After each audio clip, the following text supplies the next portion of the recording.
সুপ্রিয় সুধী, যে যেখান থেকে দেখছেন আশা করি সবাই ভালো আছেন, সুস্থ আছেন।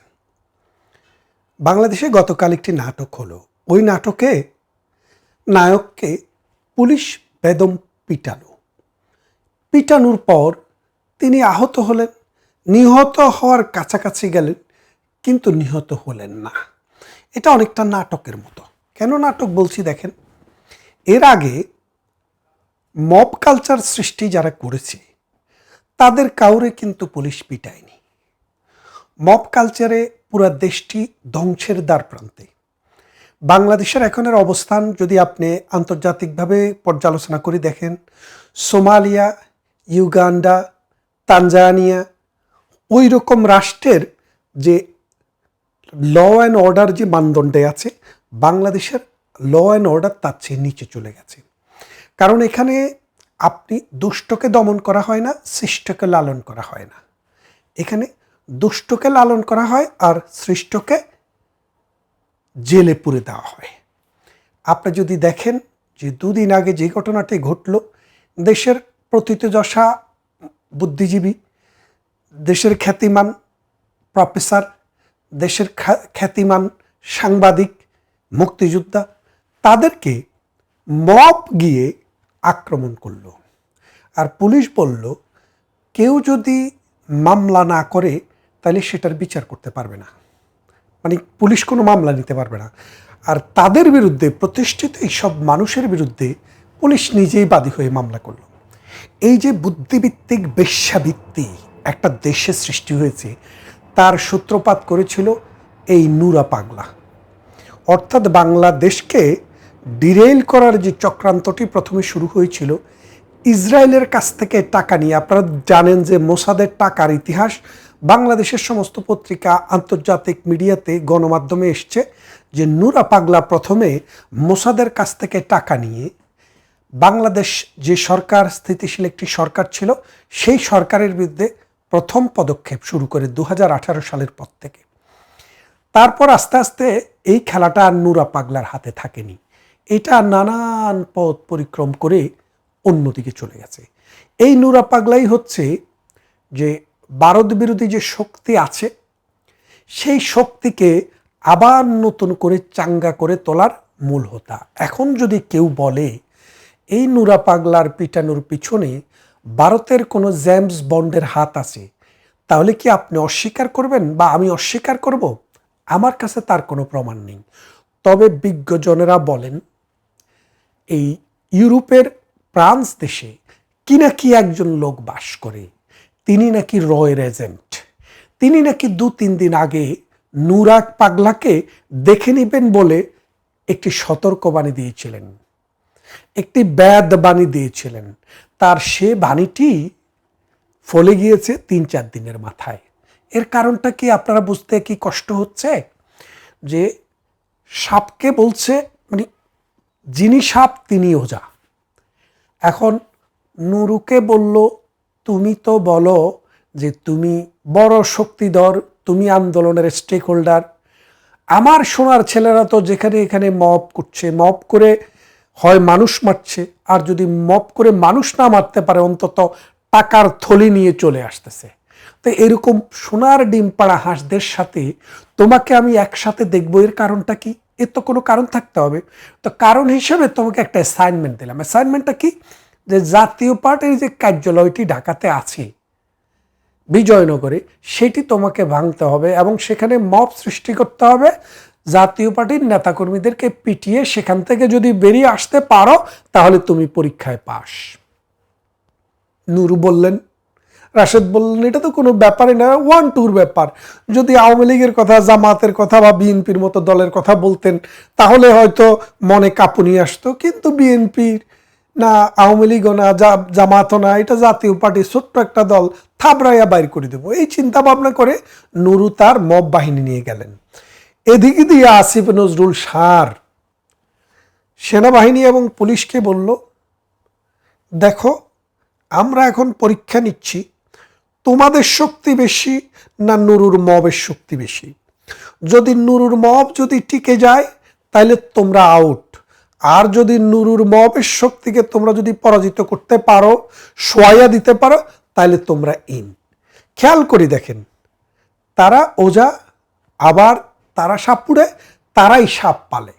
তো তারা কি করছে, নুরুকে দিক দিয়ে অ্যাসাইনমেন্ট দিল, জাতীয় পার্টির অফিসে গিয়ে তুমি মব সৃষ্টি করো, আর পুলিশ আর আর্মি বাহিনীকে বলল যাও তাদেরকে সহায়তা দেওয়ার ব্যবস্থা করো। নুরুকে পিটিয়ে মাটির সাথে মিশিয়ে দেওয়া হলো। আপনারা জানেন গত বছর বিএনপি চেয়ারপারসনের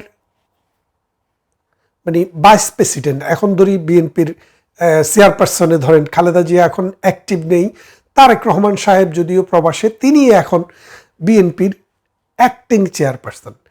তো তিনি বলেছিলেন যে 10 মিনা অঞ্চল, যেটা বরিশালের, যেখান থেকে গোলাম মাওলা রনিকে বিএনপি আগেরবার নমিনেশন দিয়েছিল, সেখান থেকে বিএনপির নেতা নেত্রীদেরকে বলে দেওয়া হয়েছে ওখান থেকে নুরুকে কাজ করার সুযোগ দেওয়ার জন্য। অর্থাৎ নুরু বিএনপির একটি বি টিম হিসেবে কাজ করছিল, কারণ ওই সিগন্যাল থেকে আমরা বুঝেছিলাম।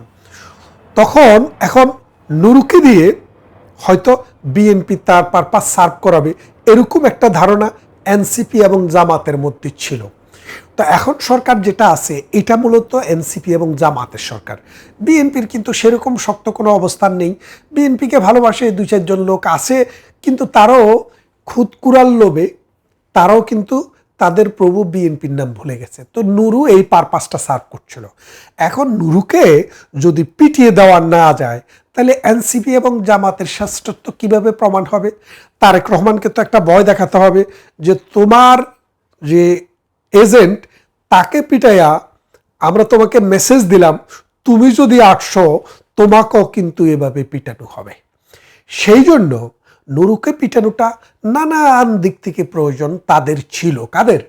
এই বর্তমানে যে অবৈধ ইউনূস সরকার আছে তাদের। নুরুকে পিটানোর জন্য 1 নম্বর হচ্ছে কিনাকি যারা আছে, কিনাকিরা ভারতের যে আছে, রয়ের এজেন্ট, এই রয়ের মাধ্যমে কে জানি কোনো জেমস বন্ড পাঠিয়ে দেওয়া হয়েছিল কিনা এই নুরুকে পিটানোর বাহিনীর সাথে, হতেও পারে। এই কিনাকির একটা মিশন। দ্বিতীয় হচ্ছে জামাত এবং এনসিপি, আসিফ নজরুল এবং ইউনূস গং চিন্তা করেছেন যে বিএনপি যদি মাঠে চলে আসে, তারেক জিয়া যদি মাঠে চলে আসে, সে যদি নেতৃত্ব দিয়ে পুরা বাংলাদেশে বিএনপিকে চাঙ্গা করে দিতে পারে, তাইলে তার যে মব বাহিনী এনসিপি, তার যে বাটপার সিটিং বাহিনী, এই যে হাসনাত, তারপরে সার্জিস, তারপরে ওই যে নোয়াখালীর দিনে দিনে বিল্ডিং তৈরিগুলো তুলে ফেলছে যে ওটা, হান্নান মাসুদ, এই যে মব বাহিনী, এই মব বাহিনীর তো বেল শেষ। কারণ তাদের কথায় তখন আর পাবলিক মোবিলাইজ করবে না। সামনে নির্বাচন, বিএনপি যদি ক্ষমতায় আসে তাহলে তুলাধুলা করে ফেলবে।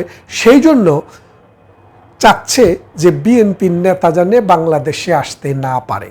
এই জন্য তার যে এজেন্ট, তারেক জিয়ার এজেন্ট হলো কিন্তু নুরু। নুরুকে পিটাইয়া তারেক জিয়াকে দেখাই দিল তুমি কি, তোমার এজেন্টকে মাটিতে শোয়া দিছি। দেখেন একসাথে কয়টা কাহিনী এখানে। তার মানে হচ্ছে নুরু খরচ হয়ে যাওয়া বা নুরুকে মেরে ফেলা, এটা কিন্তু বর্তমান সরকারের একটা মাস্টার প্ল্যান।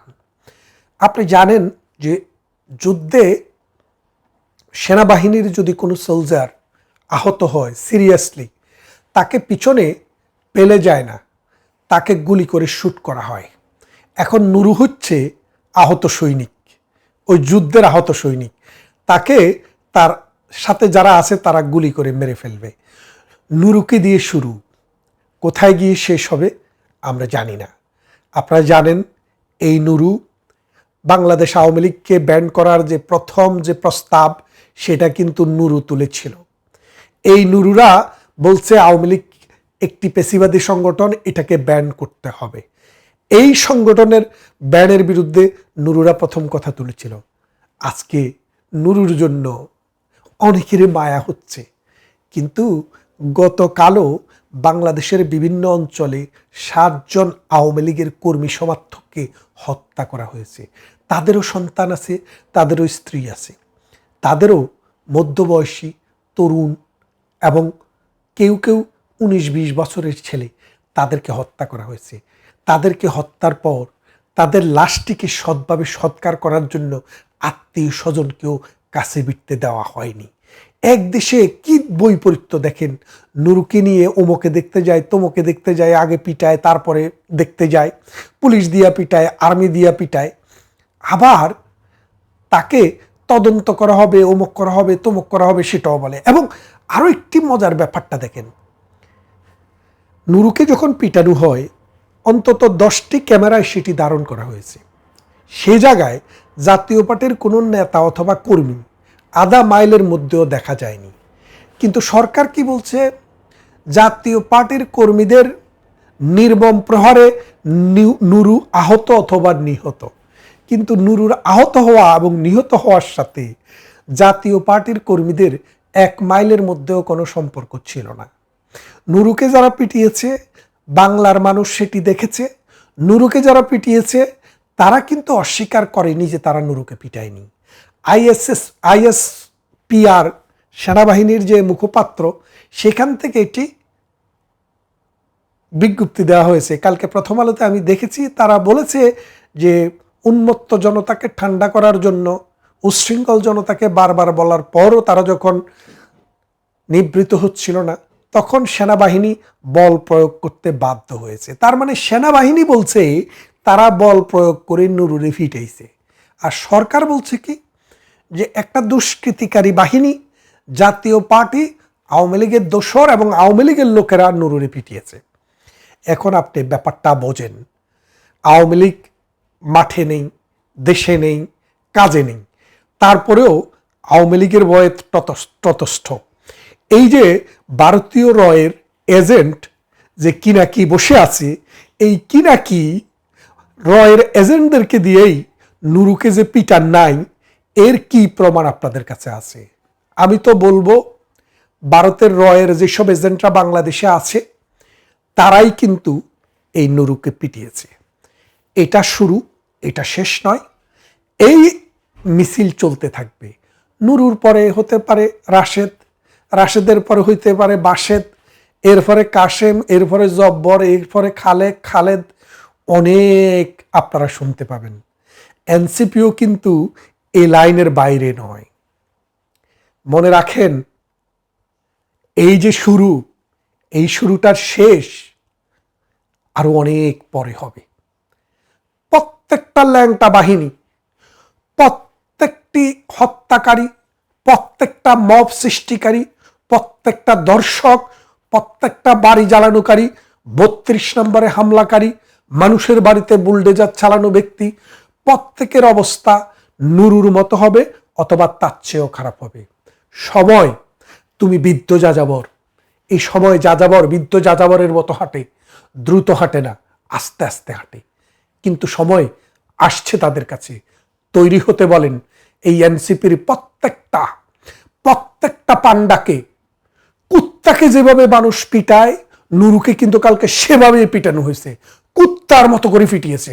ঠিক এই এনসিপি প্রত্যেকটি দালালকে, এনসিপির প্রত্যেকটি দর্শককে, চাঁদাবাজকে, রাষ্ট্রকে ধর্ষণ করার ব্যক্তিদেরকে এইভাবেই নির্মমভাবে পেটানো হবে।